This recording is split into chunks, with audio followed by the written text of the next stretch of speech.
कृष्ण ने कहा था ऐसा होगा कलयुग। सतयुग में शिव, त्रेता में राम, द्वापर में श्री कृष्ण और कलिकाल में भगवान बुद्ध हिंदू धर्म के केंद्र में हैं। लेकिन श्री कृष्ण के धर्म को भूत, वर्तमान और भविष्य का धर्म बताया गया है। श्री कृष्ण का जीवन ही हर तरह से शिक्षा देने वाला है। महाभारत और गीता विश्व की अनुपम कृति है। महाभारत हिंदुओं का ही नहीं, समस्त मानव जाति का ग्रंथ है। इससे प्रत्येक मानव को एक अच्छी शिक्षा और मार्ग मिल सकता है। महाभारत में जीवन से जुड़ा ऐसा कोई सा भी विषय नहीं है जिसका वर्णन न किया गया हो और जिसमें जीवन का कोई समाधान न होगा। महाभारत में देश, धर्म, न्याय, राजनीति, समाज, योग, युद्ध, परिवार, ज्ञान, विज्ञान, अध्यात्म, तकनीकी आदि समस्या विषयों का वर्णन मिलेगा। वर्तमान युग में महाभारत के एक प्रसंग से आज का मानव कुछ सीख ले सकता है। यह प्रसंग उस वक्त का है जबकि पांचों पांडवों को वनवास हो गया था। वनवास जाने से पूर्व पांडवों ने भगवान श्री कृष्ण से कहा, हे श्री कृष्ण, अभी यह द्वापर का अंतकाल चल रहा है। आप हमें बताइए कि आने वाले कलियुग में कलिकाल की चाल या गति क्या होगी, कैसी होगी। श्री कृष्ण कहते हैं, तुम पांचों भाई वन में जाओ और जो कुछ भी दिखे वह आकर मुझे बताओ, मैं तुम्हें उसका प्रभाव बताऊंगा। पांचों भाई वन में चले गए। वन में उन्होंने जो देखा उसको देखकर वे आश्चर्यचकित रह गए। आखिर उन्होंने वन में क्या देखा और श्री कृष्ण ने क्या जवाब दिया? पांडवों ने वन में क्या देखा? युधिष्ठिर ने क्या देखा? पांचों भाई जब वन में रहने लगे तो एक बार चारों भाई अलग अलग दिशाओं में वन भ्रमण को निकले। युधिष्ठिर भ्रमण पर थे तो उन्होंने एक जगह पर देखा कि किसी हाथी की दो सूंड है। यह देखकर युधिष्ठिर के आश्चर्य का ठिकाना नहीं रहा। अर्जुन ने क्या देखा? अर्जुन दूसरी दिशा में भ्रमण पर थे। कुछ दूर जंगल में जाने पर उन्होंने जो देखा उसे देखकर वे आश्चर्य में पड़ गए। उन्होंने देखा कि कोई पक्षी है, उसके पंखों पर वेद की ऋचाएं लिखी हुई हैं, पर वह पक्षी मुर्दे का मांस खा रहा है। भीम ने क्या देखा? दोनों भाइयों की तरह भीम भी भ्रमण पर थे। भीम ने जो देखा वह भी आश्चर्यजनक था। उन्होंने देखा कि गाय ने बछड़े को जन्म दिया है। जन्म के बाद वह बछड़े को इतना चाट रही है कि बछड़ा लहूलुहान हो गया। अगले पन्ने पर जानिए नकुल और सहदेव ने क्या देखा। सहदेव ने क्या देखा? सहदेव जब भ्रमण पर थे तो उन्होंने चौथा आश्चर्य देखा कि 6 से 7 कुएं हैं और आसपास के कुओं में पानी है, किंतु बीच का कुआं खाली है। बीच का कुआं गहरा है फिर भी पानी नहीं है। उन्हें यह देखकर घोर आश्चर्य हुआ कि ऐसा कैसे हो सकता है। नकुल ने क्या देखा? नकुल भी भ्रमण पर थे और उन्होंने भी एक आश्चर्यजनक घटना देखी। नकुल ने देखा कि एक पहाड़ के ऊपर से एक बड़ी सी शिला लुढ़कती हुई आती है और कितने ही वृक्षों से टकराकर उनको नीचे गिराते हुए आगे बढ़ जाती है। विशालकाय वृक्षों भी उसे रोक न सके।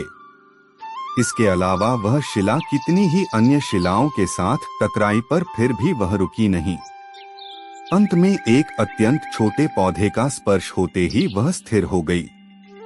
तब श्री कृष्ण ने क्या कहा? पांचों भाइयों ने अपने देखे गए दृश्य की चर्चा की और शाम को श्री कृष्ण को अपने अनुभव सुनाए। सबसे पहले युधिष्ठिर ने कहा कि मैंने तो पहली बार 2 सूंड वाला हाथी देखा। यह मेरे लिए बहुत ही आश्चर्यजनक था। तब श्री कृष्ण कहते हैं, हे धर्मराज, अब तुम कलिकाल की सुनो।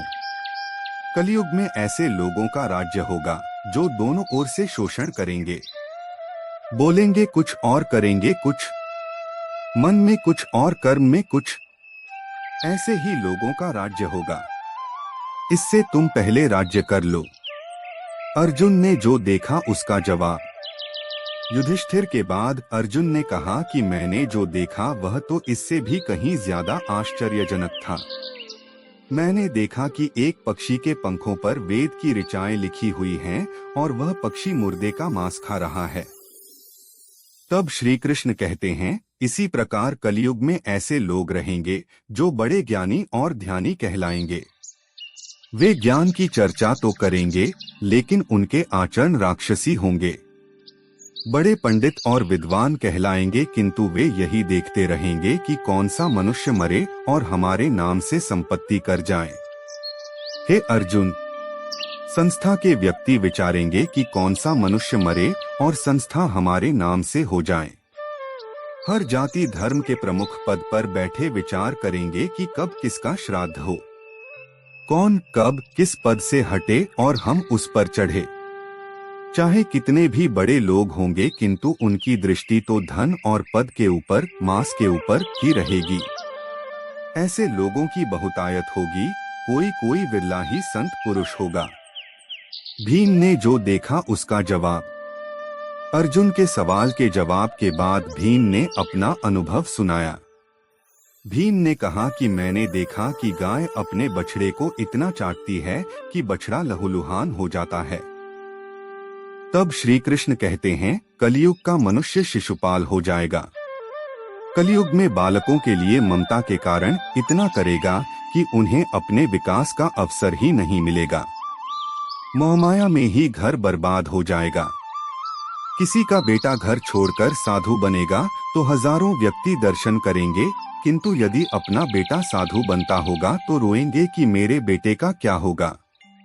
इतनी सारी ममता होगी कि उसे मोहमाया और परिवार में ही बांध कर रखेंगे और उसका जीवन वहीं खत्म हो जाएगा। अंत में बेचारा अनाथ होकर मरेगा। वास्तव में लड़के तुम्हारे नहीं हैं, वे तो बहुओं की अमानत हैं। लड़कियां जमाइयों की अमानत हैं और तुम्हारा यह शरीर मृत्यु की अमानत है। तुम्हारी आत्मा परमात्मा की अमानत है। तुम अपने शाश्वत संबंध को जान लो बस। सहदेव ने जो देखा उसका जवाब। भीम के बाद सहदेव ने पूछा, हे श्री कृष्ण, मैंने जो देखा उसका क्या मतलब है? मैंने यह देखा कि 5 से 7 भरे कुओं के बीच का कुआं एकदम खाली है, जबकि ऐसा कैसे संभव हो सकता है? तब श्री कृष्ण कहते हैं, कलयुग में धनाढ़ लोग लड़के लड़की के विवाह में, मकान के उत्सव में, छोटे बड़े उत्सवों में तो लाखों रुपए खर्च कर देंगे, परंतु पड़ोस में ही यदि कोई भूखा प्यासा होगा तो यह नहीं देखेंगे कि उसका पेट भरा है या नहीं। उनका अपना ही सगा भूख से मर जाएगा और वे देखते रहेंगे। दूसरी ओर मौज मदिरा, मांस भक्षण, सुंदरता और व्यसन में पैसे उड़ा देंगे, किंतु किसी के 2 आंसू पोंछने में उनकी रुचि न होगी। कहने का तात्पर्य यह कि कलयुग में अन्न के भंडार होंगे, लेकिन लोग भूख से मरेंगे। सामने महलों बंगलों में ऐशो आराम चल रहे होंगे, लेकिन पास की झोपड़ी में आदमी भूख से मर जाएगा। एक ही जगह पर असमानता अपने चरम पर होगी। अंत में नकुल ने जो देखा उसका जवाब। सहदेव के बाद नकुल ने श्री कृष्ण को बताया कि मैंने भी एक आश्चर्य देखा। वह यह कि एक बड़ी सी चट्टान पहाड़ पर से लुढ़की, वृक्षों के तने और चट्टानें उसे रोक न पाए, किंतु एक छोटे से पौधे से टकराते ही वह चट्टान रुक गई। तब श्री कृष्ण ने कहा, कलयुग में मानव का मन नीचे गिरेगा, उसका जीवन पतित होगा। यह पतित जीवन धन की शिलाओं से नहीं रुकेगा, न ही सत्ता के वृक्षों से रुकेगा, किंतु हरि नाम के एक छोटे से पौधे से, हरि कीर्तन के एक छोटे से पौधे से मनुष्य जीवन का पतन होना रुक जाएगा।